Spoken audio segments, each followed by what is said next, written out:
Alhamdulillah kita telah menyelesaikan surah Ali Imran. Semoga keluarga kula lan panjenengan sami, bahkan keturunan-keturunan kita dijadikan orang soleh seperti keluarganya Sayyidina Imran. Allahumma amin. Kita akan menjelaskan terjemahan serta penjelasan tafsirnya. A'udzu billahi minasy syaithanir rajim. Bismillahirrahmanirrahim. Fastajaba lahum rabbuhum anni la udhi'u amala 'amilin minkum min dzakarin aw unsa ba'dukum min ba'd. Ayat 195 yang artinya, maka Tuhan mereka memperkenankan permohonannya dengan berfirman, sesungguhnya aku tidak menyia-nyiakan amal orang yang beramal di antara kalian, baik laki-laki maupun perempuan, karena sebagian kalian adalah keturunan dari sebagian yang lain.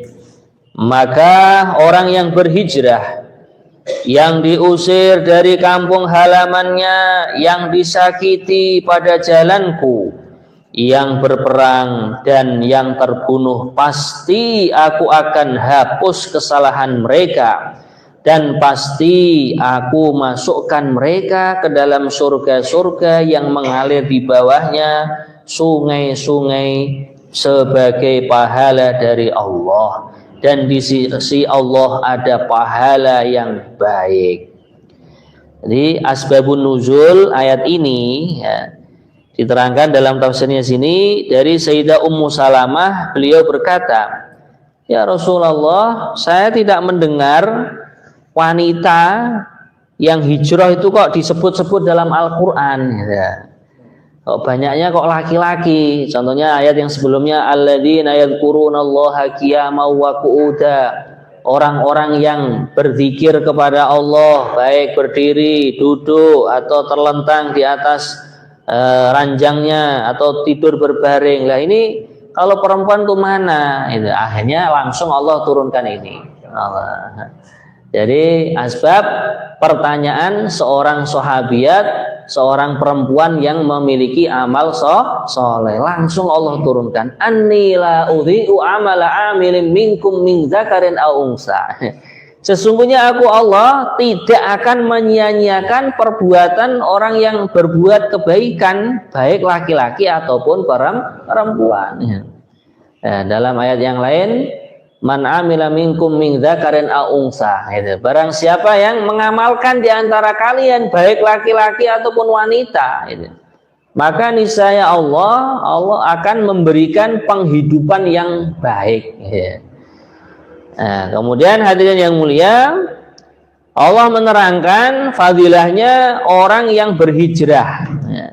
Walladzina hajaru, orang yang berhijrah dari satu tempat ke tempat. Nah, maksud dan tujuan dari hijrah ini apa hadirin yang mulia? Di antara tujuannya adalah hijrah meninggalkan perbuatan buruk menuju perbuatan yang baik. Meninggalkan amal sayyi'ah, amal-amal yang jelek, menuju amal-amal yang soleh, amal yang diridhoi oleh Allah Subhanahu wa taala.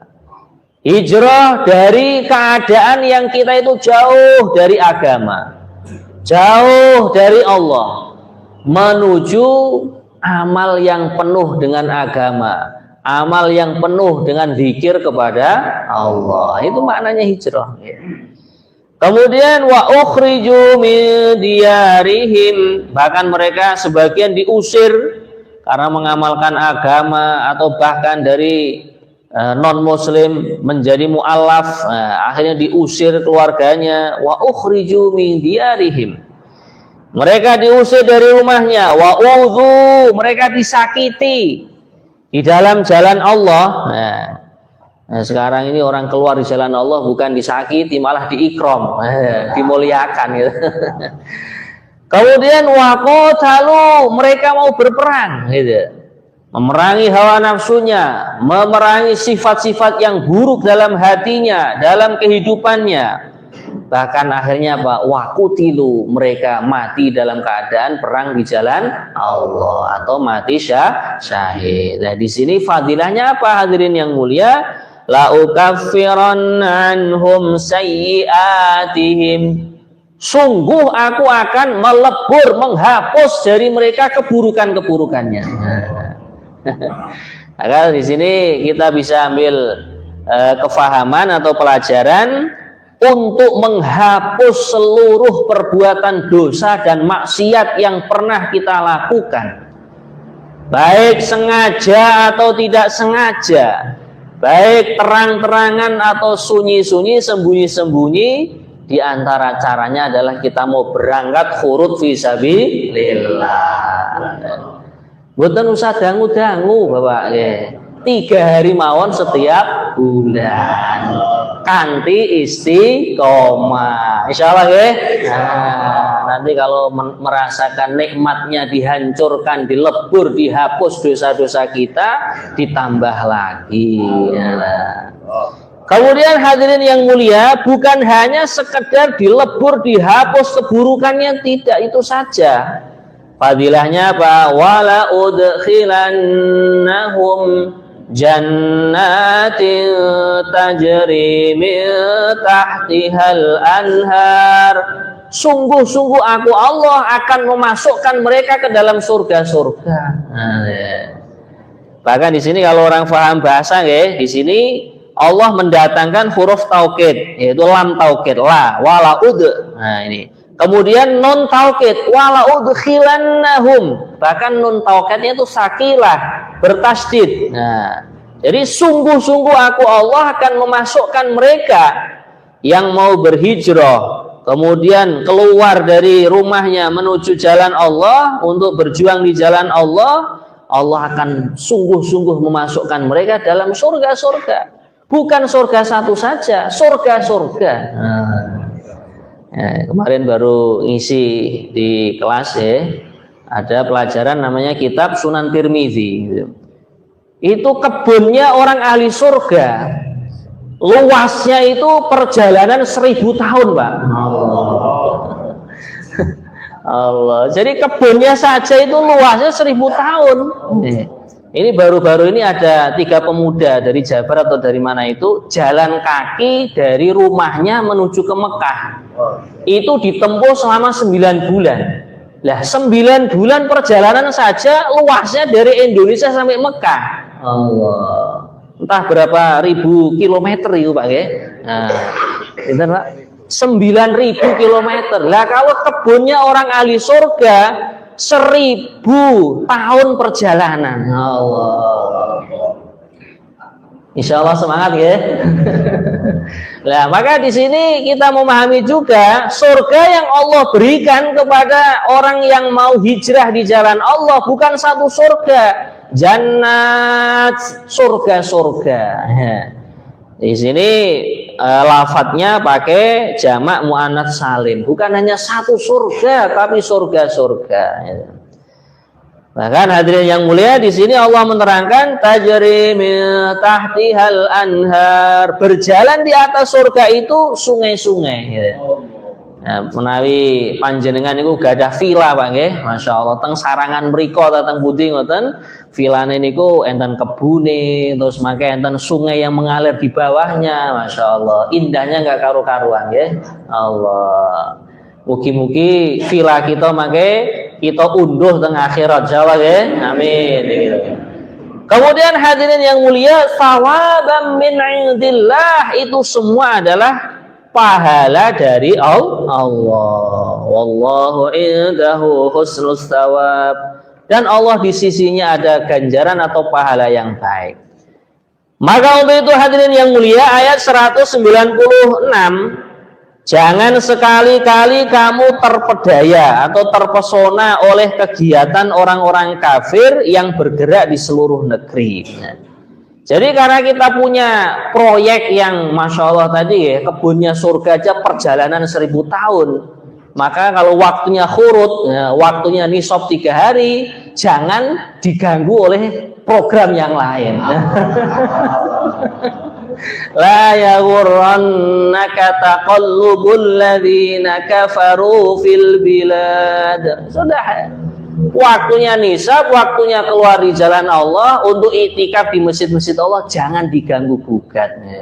Ini sampai digagalkan oleh program-program yang lain. Oh, berarti proyek membangun surga di akhirat itu gagal. Gitu. Hadirin yang dimuliakan Allah Subhanahu wa taala, ayat 197 yang artinya itu hanyalah kesenangan sementara. Kemudian tempat kembali mereka ialah neraka jahanam. Itulah seburuk-buruk tempat tinggal. Jadi program-programnya orang-orang kafir yang kadang menggiurkan orang iman, orang Islam untuk menjalankan agama, untuk menjalankan perjuangan agama. Ini dikatakan oleh Allah mata'un qalil, kesenangan yang sangat sedikit. Kesenangan yang sangat-sangat sedikit. Maka orang kafir dijanjikan oleh Allah ma'wahum jahannam, tempat kembali mereka adalah jahannam. Mugi-mugi berkah kita dakwah, berkah kita ngaji dipun selamataken kali Allah saking api neraka jahannam. Allahumma amin. Kemudian hadirin yang mulia, ayat 198 yang artinya, tetapi orang-orang yang bertakwa kepada Tuhannya, mereka akan mendapat surga-surga yang mengalir di bawahnya sungai-sungai. Mereka kekal abadi di dalamnya sebagai karunia dari Allah. Dan apa yang di sisi Allah lebih baik bagi orang-orang yang berbakti. Nah, ini supaya kita terselamatkan dari tipu muslihat, tipu daya orang-orang kafir yang menghambat kita untuk mengerjakan amal agama, mengerjakan perjuangan agama ini. Lakinil ladzina taqau, kita bertakwa kepada Allah. Maka kalau orang bertakwa kepada Allah, imannya mantap dalam hati, amal-amal soleh dalam kehidupannya ia amalkan, di sini Allah akan memberikan pahala. Lahum jannat. Ini pembalasan orang yang bertakwa, yang mau berjuang di jalan Allah. Nah, di sini langsung dibalas dengan surga-surga. Diterangkan lagi, tajri min tahtihal anhar, yang mengalir di bawah surga tersebut sungai-sungai. Gitu. Bahkan di dalam kenikmatan yang begitu indah dalam surga, bukan hanya setahun 2 tahun. Nah, kita berjuang di jalan Allah hanya 3 hari setiap bulan, 40 hari setiap tahun, pembalasan Allah dalam surga khalidina fiha, kekal abadi di dalamnya. Mugi-mugi kita saged istiqomah Bapak Ibu nggih. Nah, apalagi ini mau ada pengeluaran jamaah masturah Pak Ji. Nah, rute ke Pamekasan. Mugi-mugi rombonganipun danten dipun paringi sehat walafiat nggih. Lancar di dalam perjalanannya, bahkan pulang nanti membawa ridho dari Allah. Allahumma amin. Kemudian hadirin yang mulia, ayat nomor 199 yang artinya, dan sesungguhnya di antara ahli kitab ada yang beriman kepada Allah dan kepada apa yang diturunkan kepada kamu, yakni kepada Nabi Muhammad, dan yang diturunkan kepada mereka, karena mereka berendah hati kepada Allah dan mereka tidak memperjualbelikan ayat-ayat Allah dengan harga yang murah. Mereka memperoleh pahala di sisi Tuhannya, sungguh Allah sangat cepat perhitungannya. Jadi sebagian orang ahlul kitab, baik Yahudi Nasrani, mereka pun ada yang akhirnya beriman kepada Allah. La may yu'minu billah, bukan hanya beriman kepada Allah saja, bahkan wa ma unzila ilaikum, beriman kepada Al-Qur'an yang Allah turunkan kepada yang mulia Nabi Muhammad sallallahu alaihi wasallam. Wa ma unzila ilaihim, mereka juga beriman kepada kitab yang diturunkan kepada mereka, baik kitab Taurat atau kitab Injil. Lah, di sini Allah menerangkan sifat-sifatnya ahlul kitab yang akhirnya mendapatkan hidayah dari Allah, akhirnya mau beriman kepada Allah, mau iman kepada Taurat, Injil dan kepada Al-Qur'an. Sifat mereka khasyi'ina lillah, merendahkan diri mereka di hadapan Allah. Mereka tidak sombong. Ketika diutus Nabi Musa, iman kepada Nabi Musa. Ketika diutusnya Nabi Isa, orang-orang Nasrani iman kepada Nabi Isa. Ketika diutus Nabi Muhammad, karena mereka merendahkan hati kepada Allah, akhirnya pun iman kepada Nabi Muhammad. Lah, orang-orang Yahudi Nasrani yang mau beriman kepada Allah, beriman kepada Al-Quran, mereka di sini akan diberikan pahala. Lahum ajruhum inda rabbihim. Bagi mereka pahala dari sisi Tuhan mereka. Kemudian hadirin yang mulia, mereka yang mau beriman dari kaum Yahudi Nasrani kepada Allah, kepada Al-Quran, mereka diantara sifat baiknya apa? La yashtaruna bi ayatillahi samanan qalila. Tidak memperjualbelikan ayat-ayat Allah dengan harga yang murah. Yang sudah sering kita sampaikan, diantara asbab orang Yahudi Nasrani sulit mendapatkan hidayah, mendapatkan petunjuk dari Allah karena apa? Ayat-ayat yang ada dalam kitab Allah, baik Taurat dan Injil, dijual belikan dengan harga yang murah. Dengan harga yang murah untuk memenuhi hawa nafsu mereka. Nah, di sini sebaliknya, yang tidak mau menjual belikan ayat-ayat Allah dalam kitab Taurat dan Injil dan Al-Quran juga, nah, di sini akhirnya mereka mendapatkan petunjuk dari Allah, mau mengucapkan kalimat syahadat la ilaha illallah Muhammadur Rasulullah. Allah menjelaskan innallaha sari'ul hisab, Allah maha cepat hisabnya. Ada orang diceritakan dia memiliki hartanya itu mayar, yaitu sebuah cangkul. Nah, ini cangkul ini karena dia akui itu sebagai harta dia, akhirnya apa? Dihisab oleh Allah itu sampai 500-an tahun. Nah, kalau hartanya banyak itu, maka bagaimana hadirin yang mulia, kita fahami dan kita yakini harta ini bukan hartaku, tapi hartanya Allah. Aku adalah titipan saja, hanya dititipi oleh Allah. Harta ini adalah titipan dari Allah.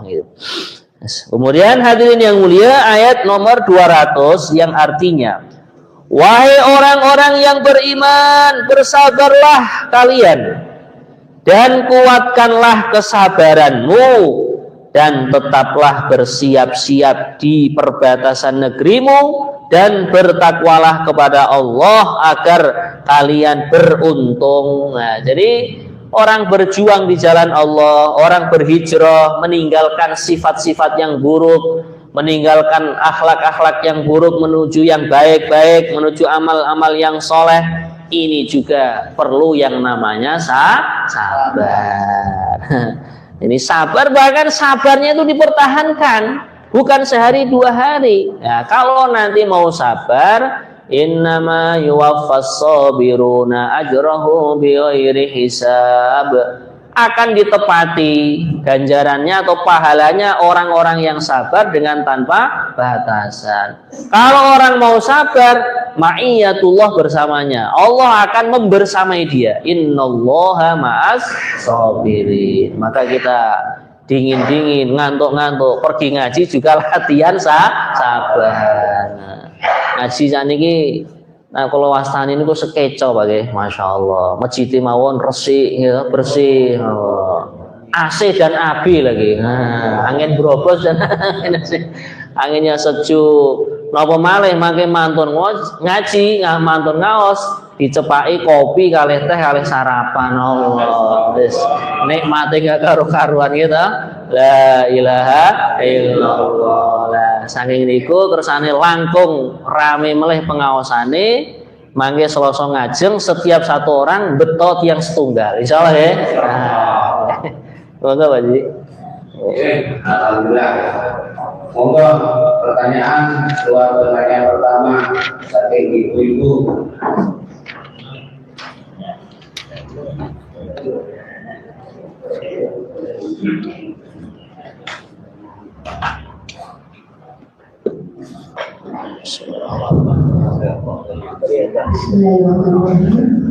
Assalamualaikum warahmatullahi wabarakatuh. Waalaikumsalam warahmatullahi wabarakatuh. Ustaz, mau saya tanya, Ije. saudara-saudara kita yang mungkin pernah meninggalkan sholat, Ije. kita wajib sholat, wajib mengkodok. Ije. Terus yang mau saya tanyakan, apabila memasuki sebuah masjid, Ije. haruskah sholat tahiyat masjid dulu dan mengkodok, atau apakah boleh langsung mengkodok tanpa sholat tahiyat masjid? Ije. Demikian yang ini penjelasannya. Ije. Terus Bapak Ibu ingkang tasih gadahan qadhaan salat nggih.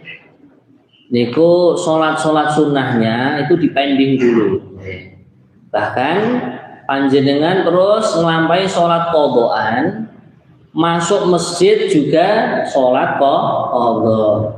Dengan jenengan masuk masjid mengerjakan salat qadha itu sudah merupakan tahiyatul masjid. Tahiyatul masjid niku maknanipun penghormatan terhadap masjid. Jadi tidak harus dikhususkan usolli sunnata tahiyatul masjid, tidak. Jenengan mlebet masjid ingkang sampun rampung qadhaanipun salat qobliyah nggih, qobliyah subuh kala wau. Terus ingkang duginipun jam sekawan, jam setengah sekawan pun dugi mriki langsung salat tahajud niku nggih sampun dipun wastani salat tahiyatul masjid. Begitu juga yang punya qadhaan kok masuk masjid langsung mengqadai salat yang ia pernah tinggalkan.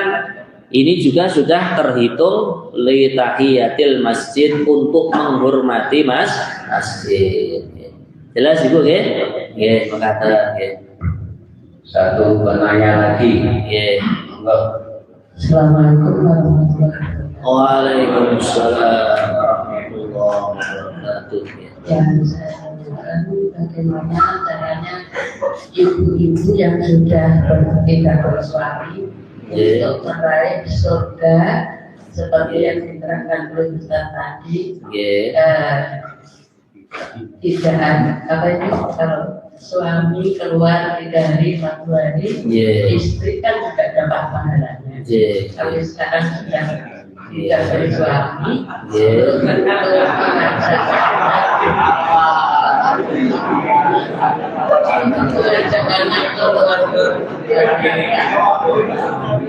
siap Ibu.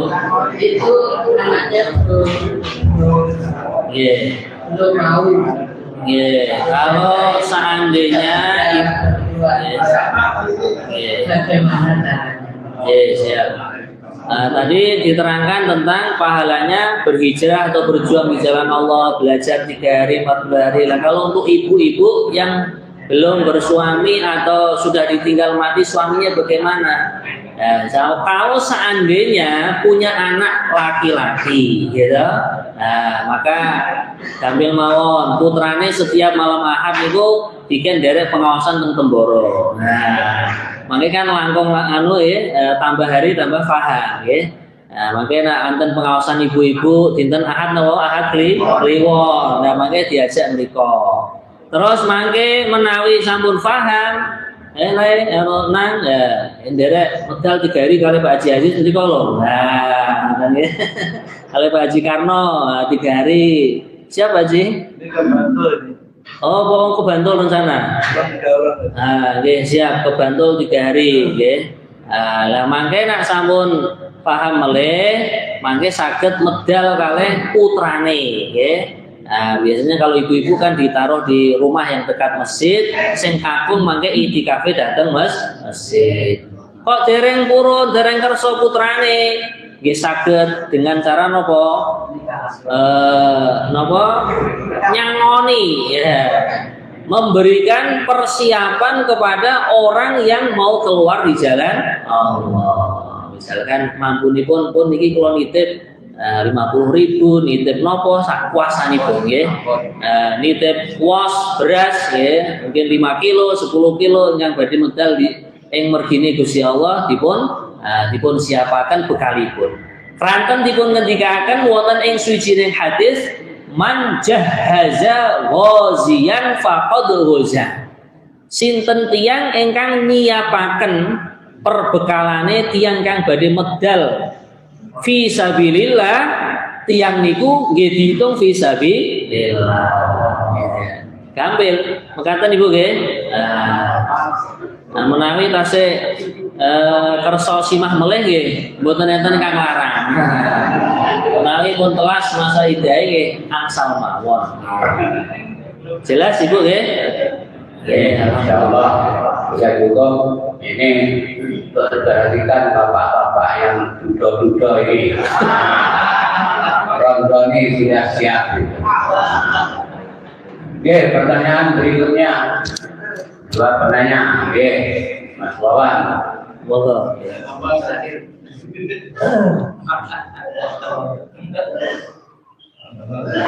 Hadir Bang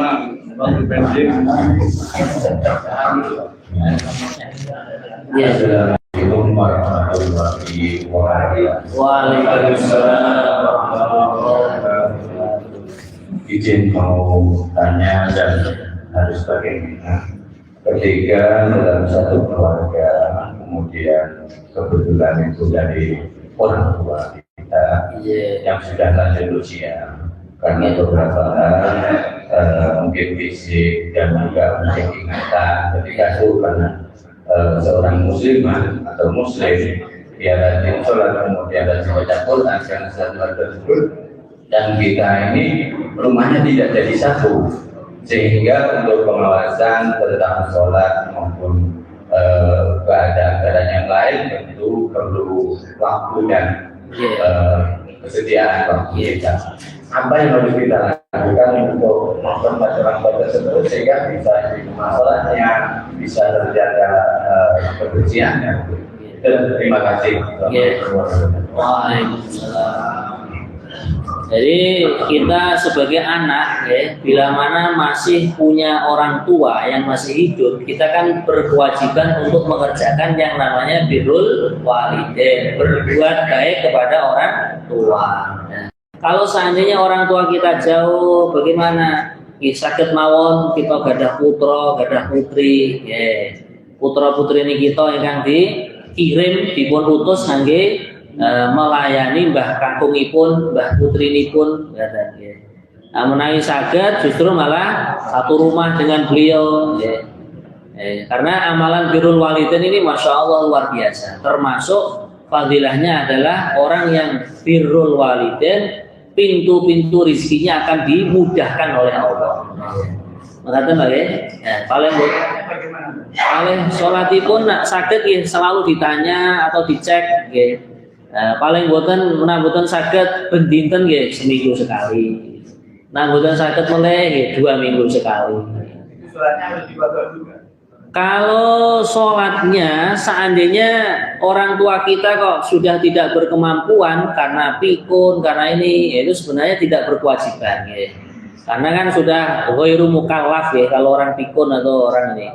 Nah, kalau pengen yang lebih hati-hati boleh dari ahli warisnya mengqadai sholatnya.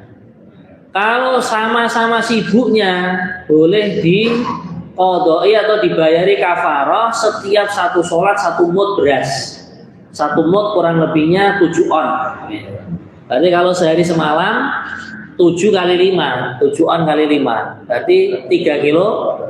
Nah, setiap 1 hari dibayari kafarah 3,5 kilo untuk sholat orang tua kita yang ditinggalkan. Perhatian Pak ya? Nah itu ada keterangannya dalam kitab Mughnil Muhtaj, seingat saya begitu. Oke, mungkin ada penanya lagi selain Pak Bambang. Kok dibangga kayak Pak Bambang? Nah ini Pak Pandi.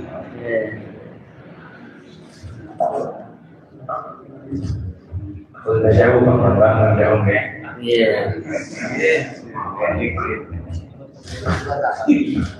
Ini pertanyaan mengenai Adam. Bagaimana caranya? Karena ini telah terjadi, akhirnya membuat perdebatan antara keluarga dan masyarakat.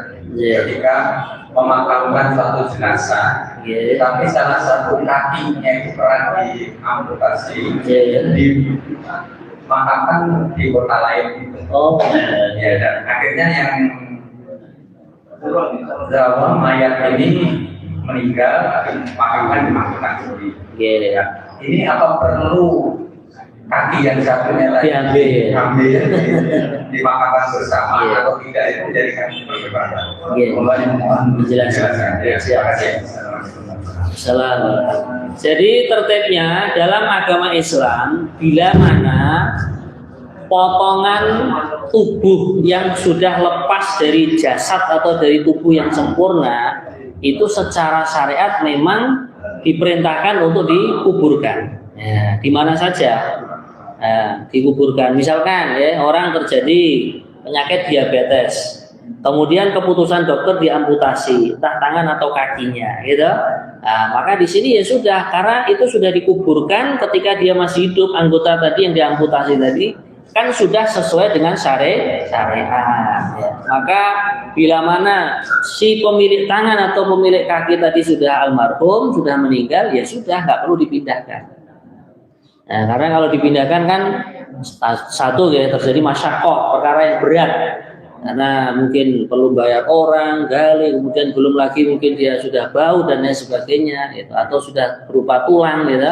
Nah, maka menyulitkan. Maka karena sudah dikerjakan sesuai syariat, nah ya sudah cukup dengan penguburan anggota tubuhnya yang awal, tidak perlu dipindahkan. Kadang orang kan terjadi kecelakaan gitu, nah, ada tangannya putus, mungkin jarinya atau apa gitu ya, itu langsung dikuburkan, Jelas Bapak ya? Tidak perlu disatukan, karena sudah dijalankan sesuai syariatnya Nabi Muhammad SAW. Insya Allah saya mengingatkan lagi.